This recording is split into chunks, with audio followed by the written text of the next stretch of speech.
สวัสดีค่ะพ่อแม่พี่น้องสวัสดีFCทุกท่านเนาะค่ะกลับมาพบมาพอกับเจตาพารวยคือเขาค่ะในทางช่อง YouTube เนาะมื้อนี้เจตาก็จะมาวางแนวทางของลาวพัฒนาค่ะมื้อนี้วันที่14วันศุกร์ที่14เนาะค่ะลาวพัฒนาออก2ทุ่มครึ่งค่ะเห็นอยู่นี่เป็นแนวทางใหม่ของลุงส่งค่ะลุงส่งเพิ่นก็พักไปเนาะค่ะพักไปแล้วบ่มีประวัติเนาะค่ะบ่มี2งวดบ่มีเนาะ ก็มีมาใหม่แล้วค่ะกราบขอบคุญขอบคุณลุงทรงค่ะที่ให้แนวทางมาวางทางช่องเนาะกราบขอบพระคุณหลายๆค่ะลุงทรงเนาะเฮามาลุ้นกันต่อไปใหม่เอา FC ลุงทรงกลับมาแล้วเด้อค่ะ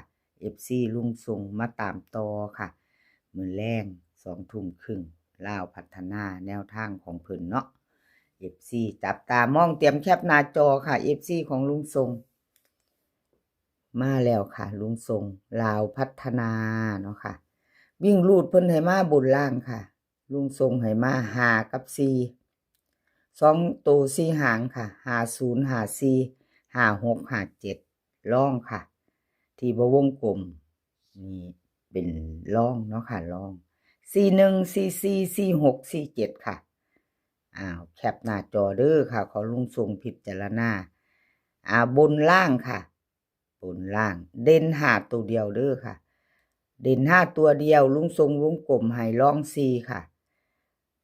นี่เด่นทอกันเน้นทอกันค่ะ4หาง50 54 56 57นี่คือเป็นเด่นของเพิ่นเนาะค่ะ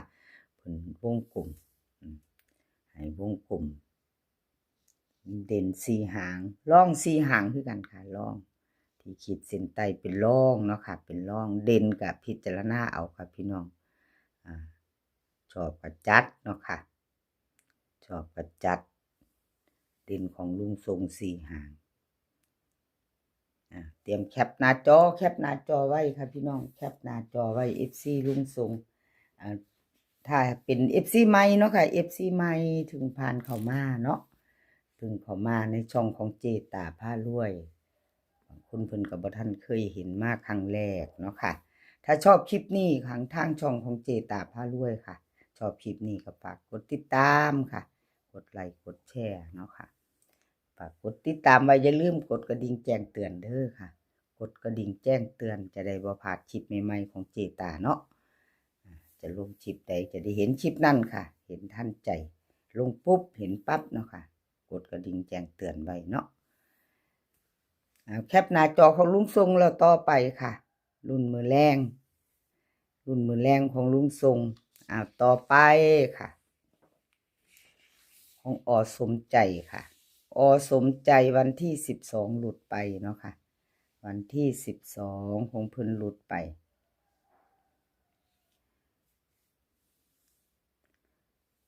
ลาวพัฒนาออก65116เพิ่นเข้าหาอยู่พี่น้องสมใจ5ตัวเดียวเนาะค่ะเอาอีละบ่เจตาเจ้าคือบ่มักสีให้เพิ่นว่าติเข้าไป1ตัววิ่งลูดเข้าไป5เนาะพี่น้องเข้า5ตัวนึงอยู่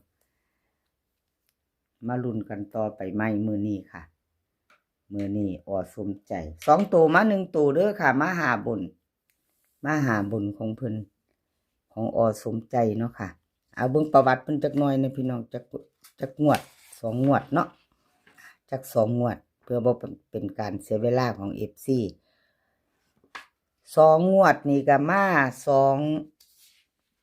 าตัวเดียว2ตัวมา1ตัวค่ะ2งวดของสมใจก็ยังบ่ทันหลุดวิ่งหลุดเนาะค่ะ2ตัวบ่เดินวิ่งหลุดบ่หลุดสมใจค่ะมาใหม่ไปต่อมื้อนี้วันใหม่แล้วค่ะพี่น้องมาไปต่อกับเพิ่นลาวพัฒนาวิ่งหลุดค่ะ4กับ6 46 47 63 62เบิ้ล44 66 3ตัวค่ะ647 462 447วิ่งรูดเพิ่นเด่นทอกันเด้อค่ะสมใจ4กับ6เด่นเท่ากัน2ตัว2หางเน้น47กับ62ค่ะ3ตัวเพิ่นเน้นให้ 462 447ค่ะ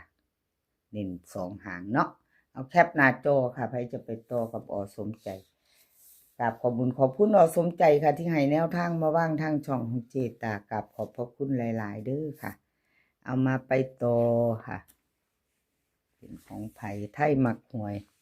ไทยมักหวยเป็นจังใดแน่นอกราบขอโทษขออภัย FC แทนเพิ่นเด้อค่ะแนวทางเพิ่นบ่เดินเนาะบ่เข้า1ตัวไม่มา2ตัวไม่เดินเนาะค่ะเพิ่นบ่เดินกราบขอโทษขออภัยแต่เจตาเป็นกำลังแรงใจให้คือเก่าค่ะให้เบิ่ง2งวด7ค่ะวันที่10ที่ผ่านมา2ตัวกับมา1ตัวขออภัยหลายๆเลขทุกตัวเอามาวางเพื่อเป็นแนวทางค่ะโปรดใช้วิจารณญาณในการรับชมเป็นอย่างสูงเนาะเป็นเพียงแนวทางค่ะพี่น้อง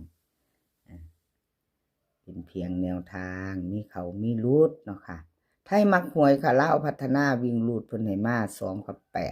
8 2ตัว4หางค่ะ29 28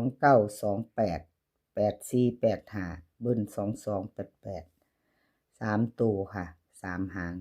829 284 228วิ่งรูดค่ะ2กับ8เด่นทอกันวงกลมให้ทอกันค่ะไทยมักหวย2หาง2ตัวค่ะ28กับ85 3ตัวค่ะเพิ่นเน้น228ไทยมักหวยค่ะแคปหน้าจอใครจะไปต่อกับเพิ่นเนาะครับขอบคุญขอบคุณไทยมักหวยหลายๆค่ะที่ให้แนวทางมาวางทางช่องของเจตาเนาะที่เพิ่นให้แนวทางมาวางอยู่ตลอดเนาะค่ะทางช่องน้อยๆของเจตาครับขอบพระคุณเป็นอย่างสูงค่ะFC ถ้าชอบก็จัดแคปหน้าจอไว้ค่ะชอบก็จัดขัดก็ผ่านเนาะต่อไปค่ะต่อไปเป็นของน้อยน้ำโชคค่ะน้อยน้ำโชคนี่ก็ลุดไปเด้อค่ะวันที่12เนาะลุดแล้วก็ลุดไป65116บ่เข้าเนาะค่ะบ่เดินขอโทษขออภัย FC ที่เพิ่นเข้ามาติดตามรับชมรับฟังเนาะค่ะแนวทางเพิ่นบ่เดินบ่ไปเนาะวันที่10มาอยู่ค่ะตัวเดียวมา8 1ตัวเนาะให้เบิ่ง2งวดค่ะพี่น้องเบิ่ง2งวดมาต่อมื้อแลงค่ะวันที่14 2 ทุ่มครึ่งต่อกับน้อยน้ำโชค